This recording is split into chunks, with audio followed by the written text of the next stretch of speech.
Hello and welcome to Talkin Jake, myself, Big Baby David, as we talk about the world of sports. A lot of baseball to cover today between just the historic guys. Judge and Ohtani both had a big boy weekend. I want to talk about that a little bit. Click. I want to look at the playoff picture a little bit with a month to go. What it looks like, and maybe what do we want to see. Maybe we do our all dream playoff and what that looks like. Maybe I'll talk about fantasy football. I did an auction draft last night. Always really enjoy doing that. Always quite the scene. We are officially the pathetic group of mid-30-year-olds who are just getting sleepy by the end, and it's, how is this only halfway through the draft, and why? Don't just bid that much for McCaffrey because you don't know what's going on. Old. Let's talk some ball first. How about this? I'll start with Shohei Judge. Click. Shohei. If you didn't see this, it's kind of a must. Shohei Ohtani entered the 40-40 club with a walk-off grand slam.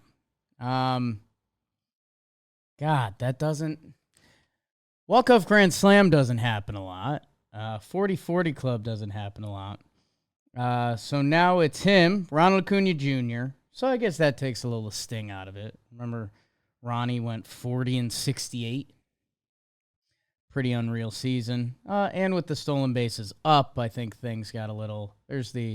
For the YouTube people, you could see the Ohtani homer on there. Talkin Jake YouTube. Make sure you're subscribed. Just out of our guy Jose series reach. And we found out from Trevor Plouffe that the guy whose glove it went off of apparently is like a Twins super fan ball hawker that Trev is friends with.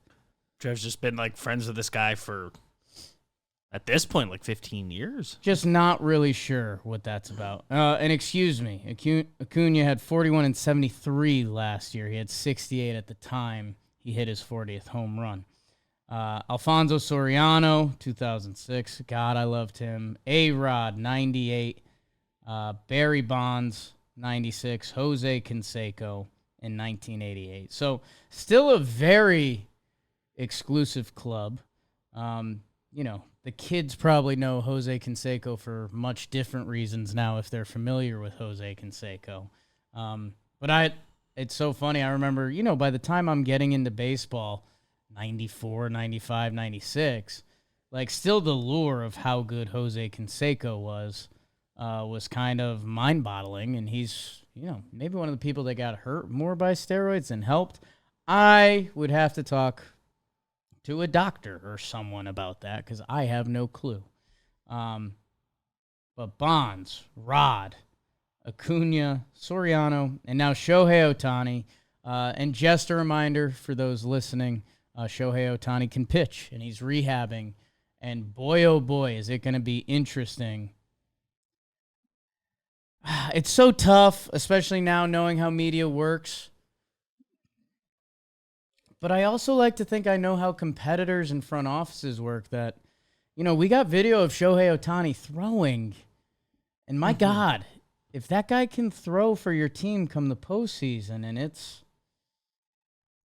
I don't know. I mean, I realize the Dodgers have an embarrassment of riches, and let's see where their team looks like come the playoffs. Thrown in the Freddie Freeman Scherzer, power move. Electric. That's kind of an all-time cool guy teammate move. I don't know. I know Michael Kopech's been great for them. Evan Phillips has been great for them. He had a blown save over the weekend. Anthony Banda's put together a fantastic season, but previous to his career before that, he's kind of been a vagabond. Daniel Hudson, 37.5. Some great postseason memories. Blake Trinan working his way back. And Joe Kelly will be pitching in a big sixth inning of a playoff game. But, man, if Shohei Ohtani, knowing the competitor he is, like go back to the World Baseball Classic, him coming out of the bullpen, not insane. He's technically done that before. Was that this year? When was the WBC? Before last season. Last season. Okay. That makes a little He was more recovering sense. from the surgery this year. That makes a little more sense. I don't know, man. That's a tough chip to have. The guy who was brought in the World Baseball Classic to be the best pitcher on the field for the final outs. If they have that, those rumors are going to get so big. The Dodgers are also respected enough as a franchise that I could see them just very much having it as a no, don't touch. We've already decided we're talking $700 million on the table here. That a postseason run, which a lot of front offices do think comes down to a lot of luck, and there's something right to that. There's something wrong to that. You'd be a little less. You wouldn't need luck as much as if you had a healthy Shohei Ohtani. The whole point of all of that is he just hit 40-40. I think it was on Friday, so that would have been, August 23rd? Not good with dates.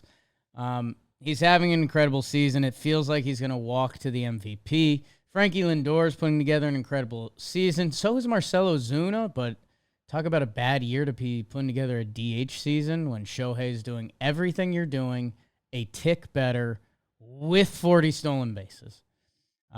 It's absolute madness. The watch is on for 50-50. No one has ever done that. And I don't know. I wouldn't bet against this guy. It seems like the homers. Well, in theory, the homers are the harder task, right? Because there's no middle area there.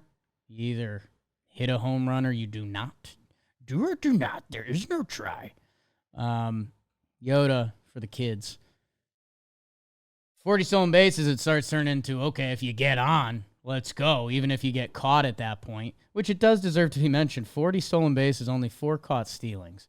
Coming off of a year where he had 20 stolen bases, half, and 6 caught stealing. So, Ohtani and Judge, we'll get to him, are in this weird breed of, it feels like they're getting better, and that's not supposed to be on the table. But in a way, that's a sign of an all-time great. You keep it going. I was shocked to see, I think Judge's career WAR is at 50 now. B-WAR. And, that just feels wrong. People that have been good in that same time frame, you look to open up their Baseball Reference and be like, we looked at Matt Olson today. I think he's at 30. It's a similar time frame. Good baseball player. Shohei Ohtani, also similar time frame. 2018 was his first year over here. 41.1 WAR. So these guys are doing historic stuff. It's the conversation around baseball right now.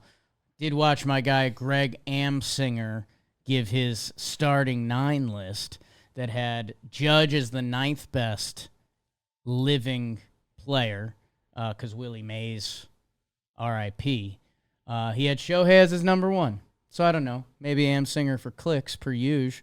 And it just opens up a thought exercise because it's best player as of right now. Is it best player when their career's over? Is it the unique player? Because Shohei Ohtani is going to have an argument over anyone forever.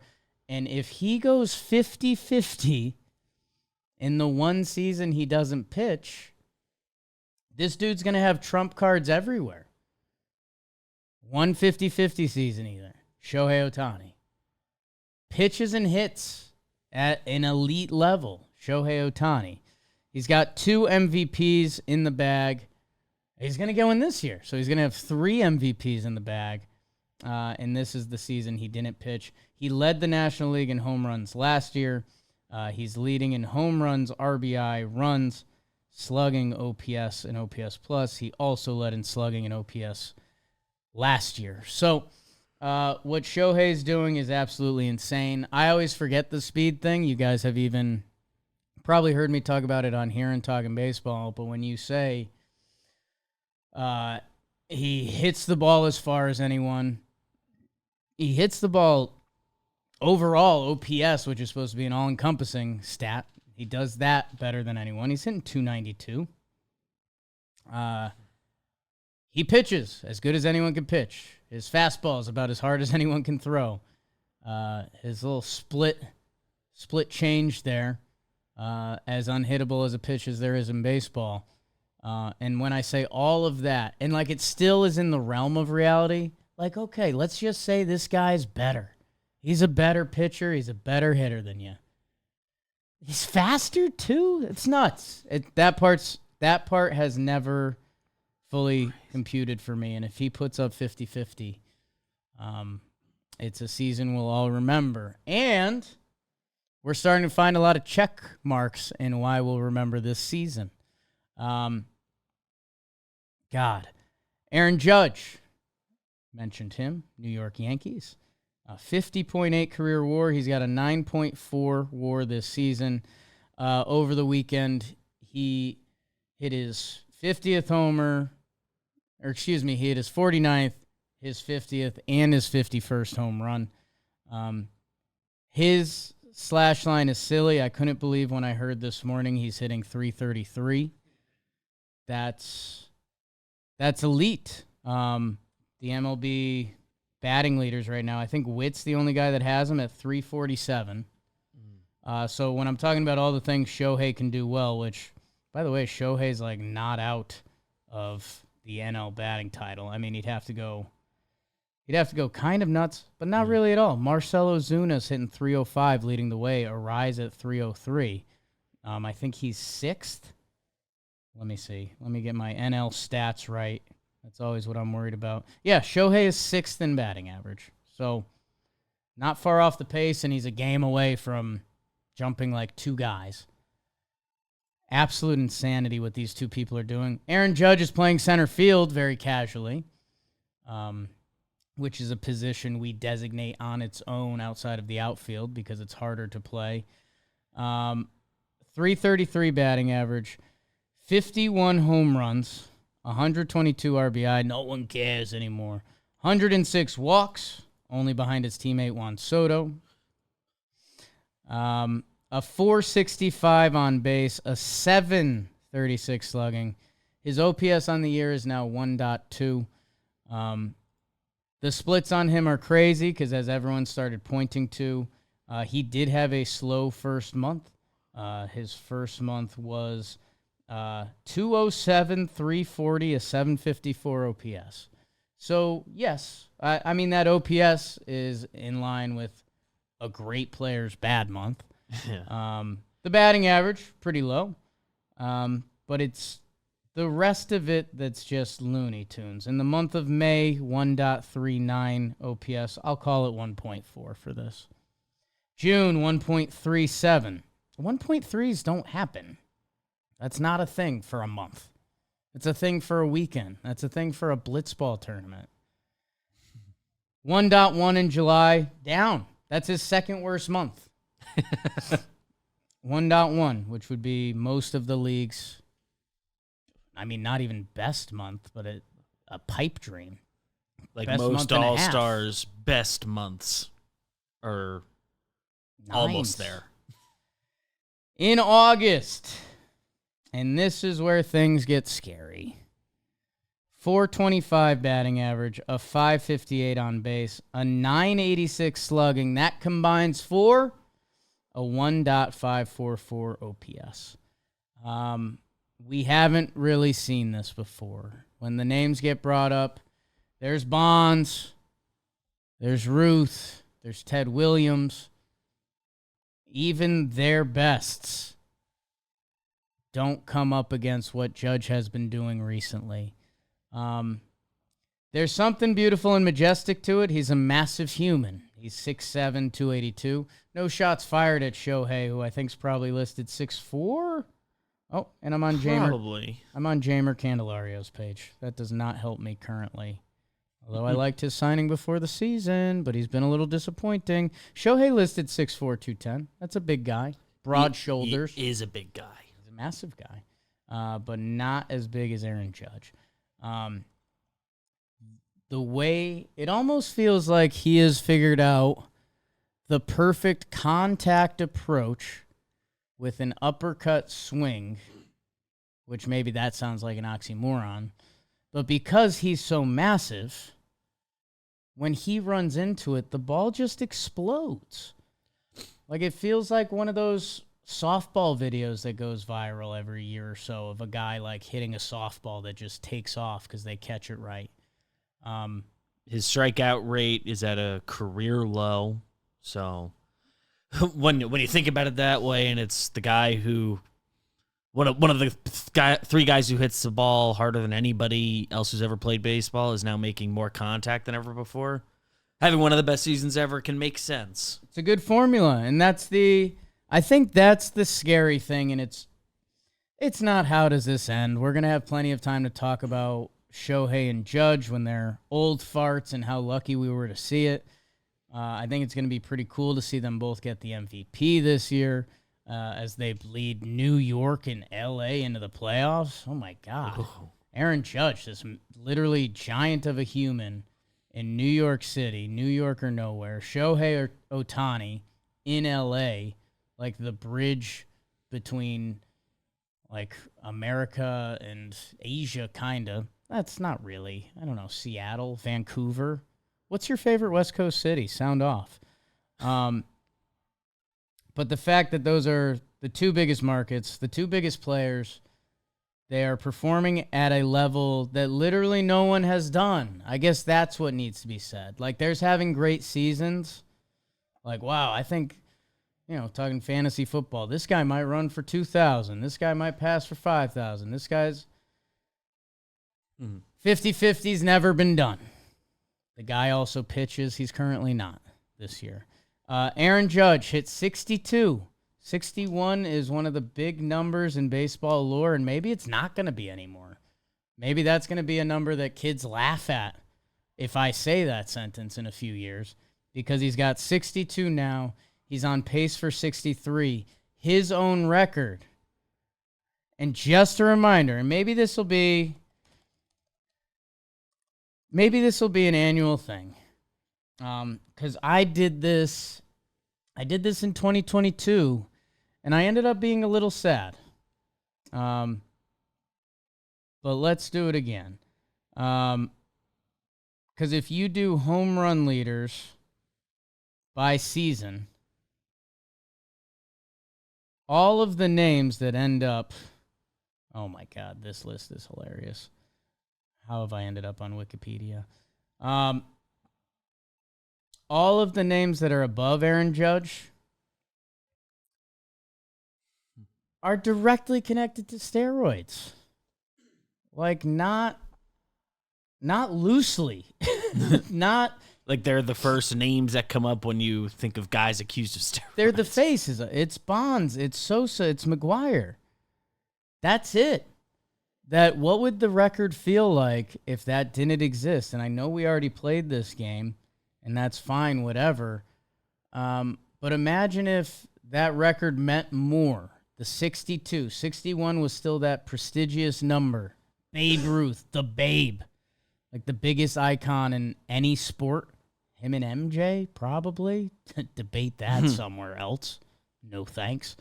But yeah, the guy that broke the record, if that was the record, was now chasing himself again. At age 32? 33 now? 32. It's kind of unfathomable to think.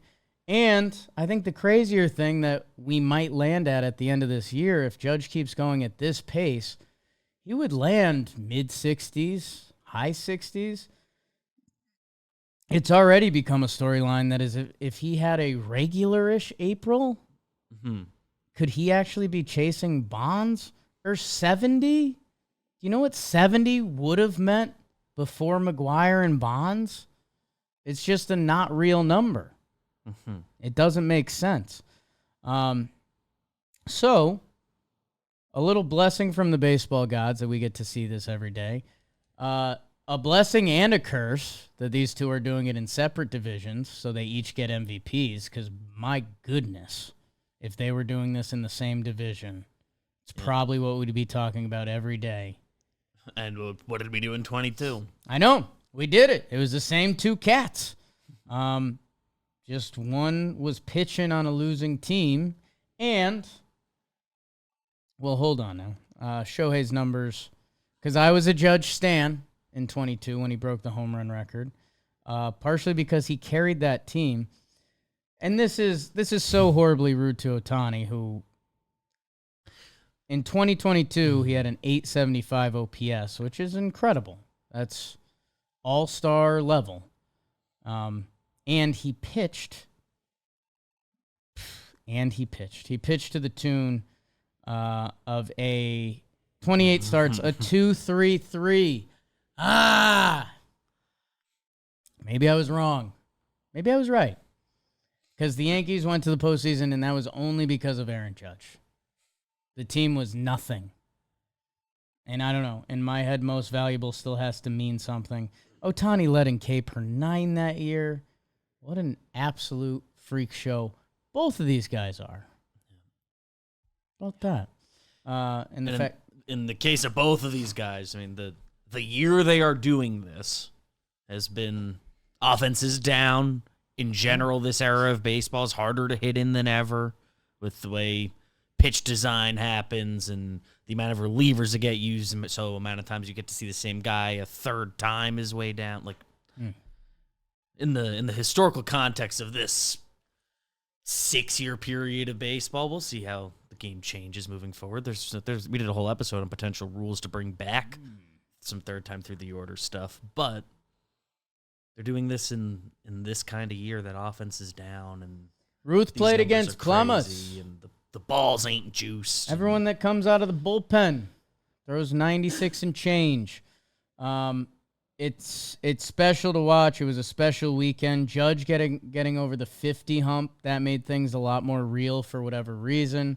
And now Shohei chasing 50 on both sides of it. So that's going to be a fun thing to track this summer. And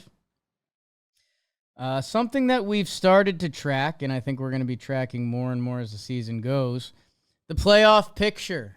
Because I have some bad news. If you're on the outside looking in, it doesn't feel great right now. After this weekend and my Red Sox getting swept, in the American League, the Red Sox are the closest wild card team, 4.5 out of both Central teams who are in pursuit of the Guard Dogs. Royals, Twins with the same exact record. The Orioles 3 games up on them. No one will be selling their Orioles stock. I don't think anyone's selling Yankees stock at this point. I've fully hit that point of the season. Let me know if you're selling Astros stock because I'll buy it. And it's just hard to picture the Guardians at least fully missing the dance.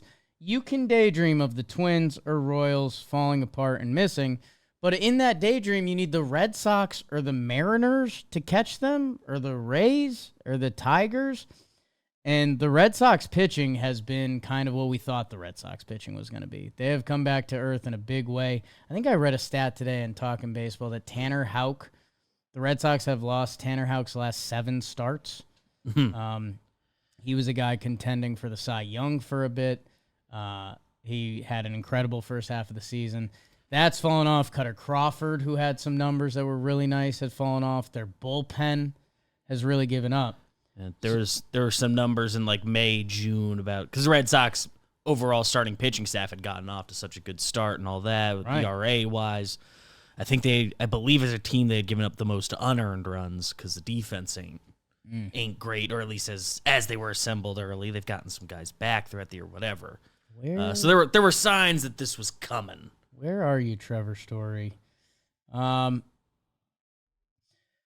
So in the National League, so not only do you have to believe in a Twins or Royals collapse, I don't think anyone believes in Orioles, Houston, Yankees, and the Guardians have been so good that it would have to be a historic level collapse that I don't think we can dream on. So you need a Royals or Twins collapse. Boom. Trevor Plouffe couldn't rule out his Twins. That makes me believe it's in play.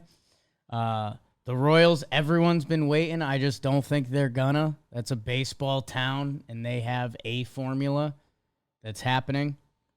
So let me say the AL is done for now. I'm out on the Mariners, although Dan Wilson's Mariners haven't lost a series.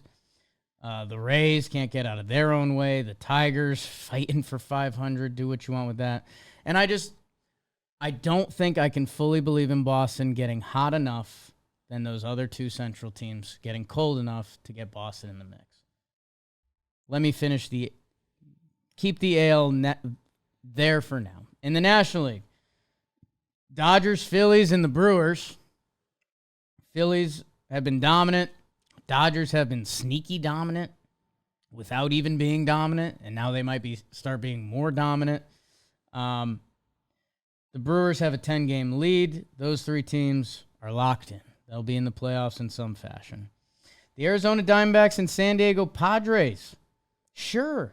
D-backs are 4.5 games in. Padres 3 above the Braves. The Atlanta Braves, who are supposed to be in dynasty mode and have a lot of players you may know, they're 2.5 up on the New York Mets. Step right up and greet the Mets. Hey, man, if you want to buy Met stock over the Braves, I mean, literally go to DraftKings and bet on it because you can make a nice penny. The Mets, with no expectations and a franchise viewed very differently than the Atlanta Braves. The Atlanta Braves have maybe cured. They always had a 5th spot in the rotation that was hurting them. Raisel Iglesias is just perfect. That they've been looking for more from the lineup. That if they start getting that, watch out. That I don't think anyone's selling on any of the National League teams. I think the only team I've been semi-rude to is the Mariners are 4.5 back in their division, but it's of the Houston Astros, and I've done this all year, and I won't do it now. So, within all that, and Mets fans, I'm sorry, but you guys are Mets fans. You understand where this convo is going. Let's say it's locked. The Giants and Cardinals are 5 games out. Cubbies 5.5. They're fighting, trying to get to that over-under. Let's say, for all intents and purposes, it's done. These teams are in the playoffs. They're in the dance. We have our Sweet 6 from each side. I want to put together the dream playoff bracket. And dream can mean a lot of different things, right? It can mean the best matchups for views. It could mean the best baseball matchup. I want to sort through it and see where we land. So, currently, let's do the AL. The 1 seed is the Yankees. Whoops. The 2 seed is the Guard Dogs. Right now, the Orioles would play the Royals. The Astros would play the Twins. So let's potpourri this around a little bit. Let's keep they're tied, so I don't know which one would play which. Fox has that with the tiebreaker right now. Nice. That's where I get mine. Let's say Yankees Guards are 1-2 for now. What would the ideal wild card matchups be? Because right now it has Astros Twins, which these two teams have played before. Correa is an interesting storyline. Orioles Royals, I mean, that would just be like Bobby Witt and Gunnar. Yeah. It's not awful for the sport with the rest of the Orioles. You got catchers there, Salvi and Adley. I know Orioles last year's year, they arrived, but they're still the two young up and coming teams as far as these playoff groups. Royals, Astros, that doesn't really have any juice, does it? I don't think so. No specific thing I'd market there. Oh, kind of different timelines, right? When Houston started, Kansas City ended. Just young bulls, old bulls, young calves. Astros, Orioles, these teams just played. I don't think it would line up that way, just record-wise. And that would just be, it would be the old guard of the Astros trying to fend off the young guard of the Orioles, which then that would leave Royals Twins, which, hey, maybe you say there's a fun new divisional rivalry forming. That doesn't move the needle too much. If it stays Yankees Guards as the 1-2, I think the current seeding would be the best. I think Orioles Royals you could really sell Gunnar and Witt. That's a lot of fun. The position, shortstop, lefty, righty. That's fun. Even the catchers I threw in there, I'm into that. Two kind of historic baseball cities that have been out of the mix for a little bit. Yeah. And Astros Twins, like I said, with Correa, you can upsell that. They played last year. That there's something there. Astros, I mean, you'd want the Astros to advance. Sorry, Twins. Astros, Guardians, my God. Sorry, Guardians fans. Just would not feel good for you in that.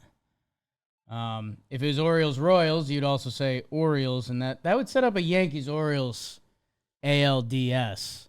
That would be pretty bitchin'.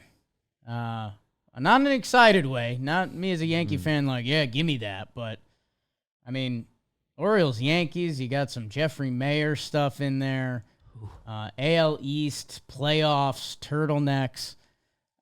Sign me up for that. Kind of like ticking that rivalry into like a real rivalry. Like the Yanks and O's have had some hot games this year. There's been some hit-by-pitch stuff. But a playoff series between these two would really elevate that to the next level for the next couple of years. So, yeah, I think I'm looking forward to that.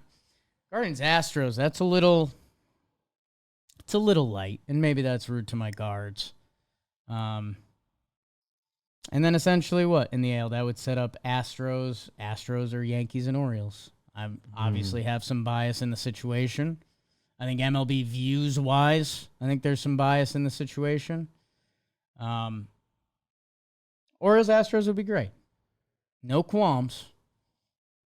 I think a bigger win for baseball and everyone if the Yanks and Astros teed it up one more time in the CS. I guess just reworking this a little bit, if the Astros were to catch the Guardians, so then it would be Guardians as the 5, or no. Or yeah, that would make sense. It would just be the 3 and the 6, Guardians, Twins. I don't know. I don't need more Central ball. Yeah. I won't daydream about that for now. I think that would just be Astros are home for that set on paper. Chalk, wild card. And yeah, I guess, again, going to lose some fans with this one. But in the AL, I think the Yankees, Astros, or Orioles, probably in that order, would be best for the sport. I know there's a lot of you that don't like any of those words I just said. The Yankees getting back to the World Series would be massive for baseball. Do I have some bias? Absolutely. The second best story there would be the Astros trying to make this thing full-blown dynasty mode. And then the Orioles coming to fruition and entering what would be the start of an era for them. I think those would be the best for baseball. In the National League, Dodgers, Phillies, 1-2. Hello. With the Brewers nipping at their butt, it's currently set up, and this is kind of what sparked this idea in my head. Padres, Diamondbacks. Whoa. If that stays, 3 games for those two teams that each can be such sexy World Series teams in their own right. Arizona just did it. Everyone thought the Padres were going to do it. Then it looked like they were out, and now they're back in. So 2 NL West teams playing 3 games to go face the Dodgers. Basically an NL West bracket. Yeah. It's a win-win. The Diamondbacks eliminated the Dodgers last year. Nobody saw that coming. The Padres and Dodgers kind of were supposed to be the rivalry. That was supposed to be next. The young core of San Diego against the mighty, mighty Dodgers. That would be win-win either way. Brewers fans, cover your ears. We've been daydreaming about the Hank Aaron Bowl, Milwaukee versus Atlanta. And if we're being honest, it would be Atlanta going on to play the Phillies. And maybe this is lame. Maybe this is lame because I just ended up with divisional stuff on this side. But maybe this is what it is. Or maybe, hey, Brewers fans, if you want to feel better, catch the Phillies. Because then the Phillies would be playing the Braves in the first round. So instead of 5 games, you get 3. But Philly Braves part 3 at this point, right? They've played the last 2 years, and the Phillies have gotten them both times.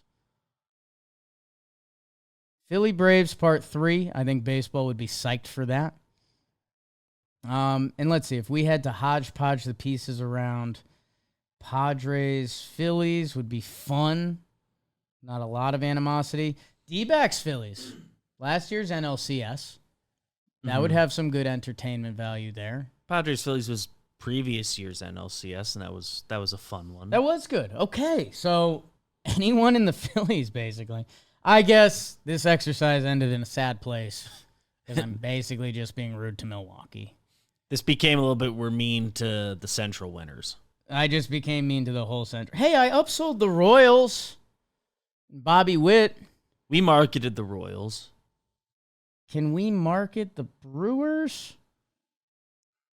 Can I market the Twins? All right. Unfortunately, this is why we do some of these exercises. And you find out you're just a bad guy to the Central. I understand why you don't like me. And I like the Central. It's Americana. But they need to show something. Braves Brewers, I bought in on. Hank Aaron Bowl. Mm-hmm. God, what's the Jackson Chourio? Willie Adames? Wish Yelly was playing. I don't know. Well, people, this is why I do these exercises. I like to stumble into stuff. Unfortunately, this ended up very poorly for my Central. Convince me of the best playoff brackets. Please comment. I love going through them. You guys are the best. I have a meeting to go to. Hate that for me. And my fantasy football auction stories, I don't think you want that. Got Josh Allen and Dalton Kincaid. So we're just going to linked up. We're just going to link that up all year long. All my wide receivers are old and my running backs. It's a really bad formula. Speaking of good formulas, thank you guys. Make sure you're subscribed. And Wake and Jake is a production of Dan Patrick Productions, John Boy Media, and Workhouse Media.